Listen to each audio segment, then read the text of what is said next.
سچا واقعہ حضور نے اپنے صحابہ کو سنایا۔ 3 آدمی سفر کے لیے روانہ ہوئے، یہاں تک کہ ان کو رات پڑ گئی تو ایک غار کے اندر وہ داخل ہوئے رات گزارنے کے لیے۔ آندھی چلی، بارش آئی تو اوپر سے ایک پتھر لڑکا اور وہ غار کے دروازے پہ آ کے گر گیا، اور اتنا بھاری اور بڑا پتھر تھا کہ اس نے غار کا دروازہ بند کر دیا۔ انہوں نے آپس میں بات کی اور کہا، تم اس غار میں پھنس گئے ہو، اب یہاں سے نکل نہیں سکتے مگر یہ کہ تمہارے وہ عمل جو محض اللہ کی رضا کے لیے تم نے کیے ہیں، ان اعمال کا وسیلہ دے کے اللہ سے دعا مانگو۔ ان میں سے ایک آدمی نے کہا، اللہ میرے ماں باپ بوڑھے تھے اور میں جب بھی بکریاں چرا کر کے آتا تو میں دودھ دو کر کے سب سے پہلے اپنی ماں کو اور اپنے باپ کو پیش کرتا۔ ایک دن میں سرسبز درختوں کی تلاش میں بکریاں لے کے کوئی چارہ کوئی درختوں کی تلاش میں دور نکل گیا۔ میں جب واپس پلٹا دونوں سو چکے تھے۔ میں نے یہ مناسب نہ سمجھا کہ میں ان کو جگاؤں، بیدار کروں کہ اٹھو دودھ پی لے، لیکن اب سارا دن وہ بھوک سے تھے تو اچانک آنکھ کھلے اور بھوک کی شدت سے تڑپے تو میں وہاں سے ہٹ بھی نہیں سکا۔ تو کہتا ہے کہ میں بچوں کو نظر انداز کیا اور ماں باپ کے جاگنے پہ دھیان رکھا اور یوں ساری رات بیت گئی۔ میرے ماں باپ فجر کے وقت جب اٹھے وہ دودھ ان کو پیش کیا۔ اب یہ عمل پیش کر کے کہتا ہے، اے اللہ اگر یہ میں نے محض تیری رضا کے لیے کیا، تو جانتا ہے میرے دل کو، تو اس پتھر کو ہٹا دے۔ تو پتھر تھوڑا سا سرک گیا لیکن اتنا نہیں تھا کہ وہاں سے یہ باہر نکل سکے۔ اب دوسرے کی باری آئی، اس نے کہا، اے اللہ میرے چچا کی ایک بیٹی تھی جو مجھے بہت زیادہ محبوب تھی، مرد عورت کے ساتھ جتنی محبت کرتا ہے اس طرح میرا اس کی طرف رجحان قلب تھا، تو میں نے اس کو اپنی خواہش کی تکمیل کے لیے کئی بار کہا لیکن اس نے کہا کہ یہ نہیں ہو سکتا۔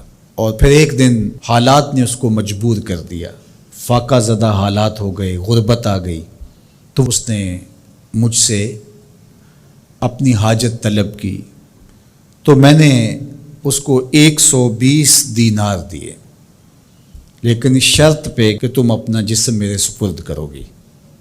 اب مجبوری سے اس نے کہا ٹھیک ہے، لیکن میں نے دیکھا کہ اس کا وجود اللہ کے خوف سے کانپ رہا تھا اور مجھے کہنے لگی اتق اللہ، اللہ سے ڈر اور اس کی حدوں کو نہ توڑ۔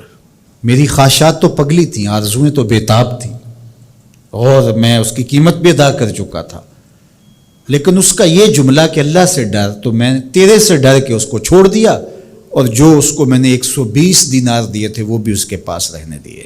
اللہ میرے اس مخفی عمل کو تو ہی جانتا ہے، تو اگر میں نے تیری رضا کے لیے ایسا کیا تو اس پتھر کو ہٹا دے۔ تو پتھر تھوڑا سا ہٹ گیا، سوراخ تو زیادہ ہو گیا لیکن ابھی بھی وہاں سے گزرنا ممکن نہیں تھا۔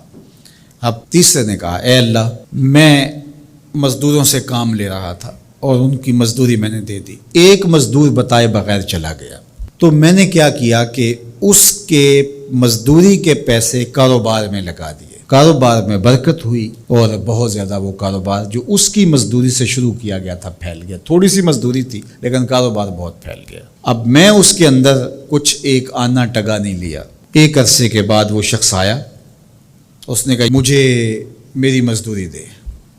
تو میں نے کہا یہ بکریاں، یہ بھیڑیں، یہ اونٹ، یہ غلام، یہ نوکر چاکر، یہ سب کچھ ہے، یہ تیری مزدوری ہے۔ تو اس نے کہا میرے ساتھ مذاق نہ کر، وہ میں تو مزدوری کے وہ چند جو لینے آیا ہوں اور آپ کہتے ہیں یہ سب کچھ تیرا ہے۔ تو اس نے ساری صورتحال بتائی، تو اس نے وہ ساری بکریاں، وہ سارے اونٹ، ساری گائے اور سارے غلام ہانکے اور چل دیا۔ کہا اے اللہ اگر یہ عمل میں نے تجھے راضی کرنے کے لیے کیا تھا تو پتھر کو ہٹا دے۔ تو حضور نے فرمایا وہ پتھر ہٹ گیا اور یہ چلتے ہوئے باہر آ گئے۔ جب اللہ کی رضا کے لیے کام کی ہو تو مشکلوں سے نکلنے کے راستے ملتے۔ ایک روایت میں آتا ہے جو آسانی کے وقت اللہ کو فراموش نہیں کرتا، اوکھے ویلے اللہ اس کو فراموش نہیں کرتا۔ ہم تو کسی مصیبت میں پھنسے تو چالاکیاں کرتے ہیں، کوئی چالاکی، کوئی مکر کہ اس سے نکلیں۔ تو مصیبت میں پھنسیں تو دعا کے لیے ہاتھ پھیلا لیں اور اچھے اعمال کا اللہ کی بارگاہ میں وسیلہ پیش کریں۔ تو زندگی میں ایسا ذخیرہ اعمال کا جمع کرو کہ جب مشکل بنے تو ان اعمال کا وسیلہ پیش کر کے مشکلات سے نکلنے کا راستہ ملے.